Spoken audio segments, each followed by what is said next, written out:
सरपंच संघ द्वारा आयोजित इस अभिनंदन समारोह में राजस्थान के लोकप्रिय माननीय मुख्यमंत्री श्रीमान भजनलाल जी,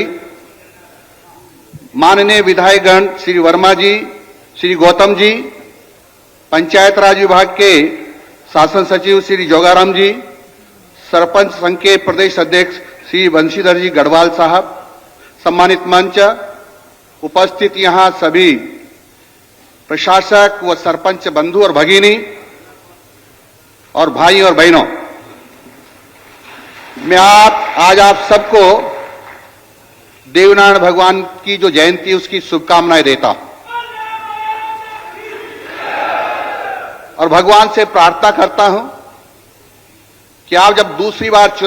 चुनाव हो तब भी आप सरपंच के बन करके आए, ऐसी मेरी भगवान से प्रार्थना है। मैं आपको इसलिए भी बधाई देना चाहता हूं कि आपका कार्यकाल पूरा होने के बाद आप पुनः प्रशासक बन गए हैं और आपसे अपेक्षा है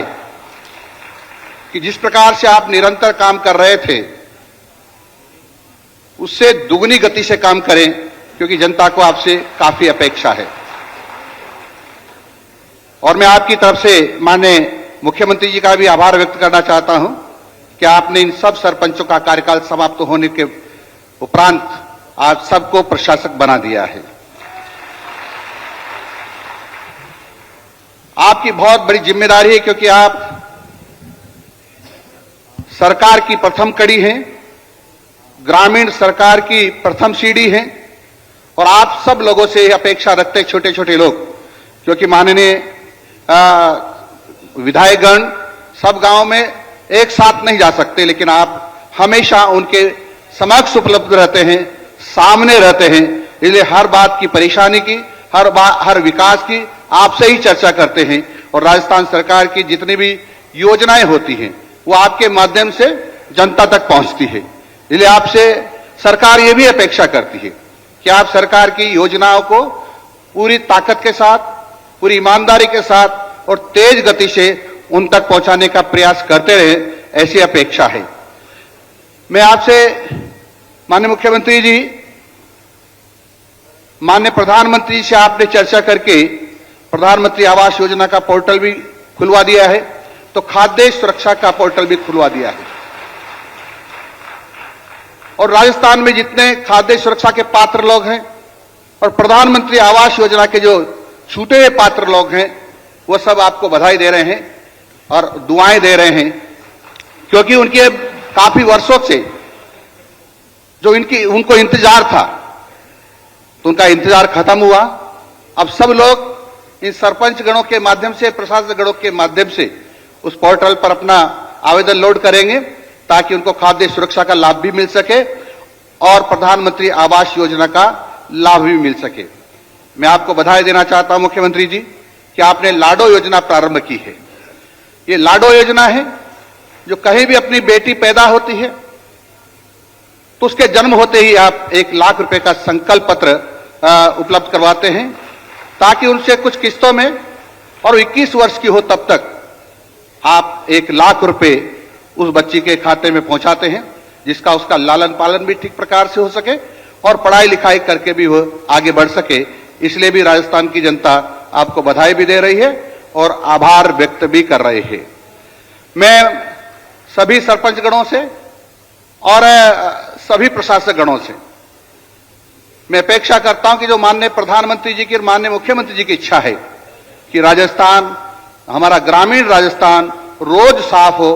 साफ सुथरा दिखाई दे और साफ सुथरा दिखाई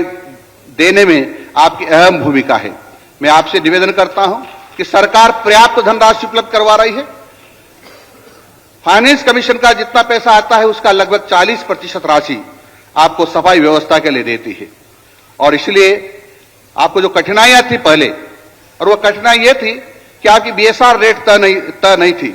लेकिन मैं माननीय मुख्यमंत्री जी के नेतृत्व में हम लोगों ने बीएसआर रेट तय कर दी है और हिंदुस्तान का पहला प्रदेश बन गया राजस्थान जिसमें बीएसआर रेट तय हो गई है। अब आपको किसी प्रकार की दिक्कत नहीं है, आप निसंकोच सफाई करा सकते हैं, आपको किसी प्रकार का उसमें परेशानी का सामना नहीं करना पड़ेगा। मैं आप सब लोगों से निवेदन करना चाहता हूं कि सफाई और पॉलीथीन से हमने दूरी बना ली और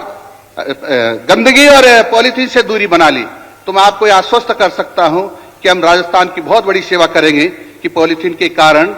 और गंदगी के कारण राजस्थान में लगभग 7.5 लाख लोग हर साल दम तोड़ते हैं। मित्रों, यह आंकड़ा कोई मेरा नहीं है,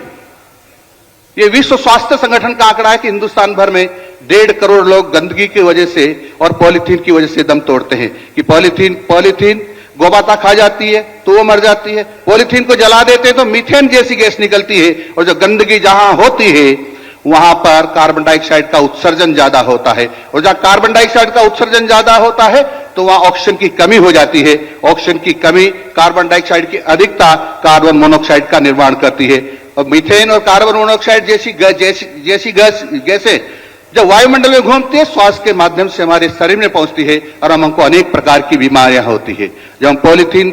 पॉलीथीन में जब चाय ले आते हैं, जब डिस्पोजल आइटम का जब चाय पीते हैं या दूध पीते हैं गरम गरम, तो उसके अंदर एक पॉलीथीन की लेयर होती है, वह लेयर पिघलती है और पिघल करके कुछ पार्टिकल्स हमारे शरीर में जाते हैं, उसके कारण से भी कई लोगों को कैंसर की बीमारी होती है। इसलिए हम कैंसर से भी लोगों को बचा सकते हैं और अन्य बीमारियों से भी लोगों को बचा सकते हैं। इसलिए माननीय मुख्यमंत्री जी के निर्देशानुसार हम सब लोगों को मिलकर के राजस्थान को पॉलीथीन मुक्त करना है, और हम सब लोगों को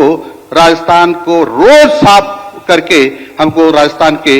लाखों लोगों को बचाना है। मुझे आशा है आप सब लोग इस जो आंदोलन चलाया है, जो माननीय मुख्यमंत्री जी ने आग्रह किया हम सब लोगों से, उस पर खरे उतरेंगे। और इसी के साथ आप सब लोगों को पुनः बधाई देता हुआ अपनी बात को समाप्त करता हूं। नमस्कार, जय हिंद।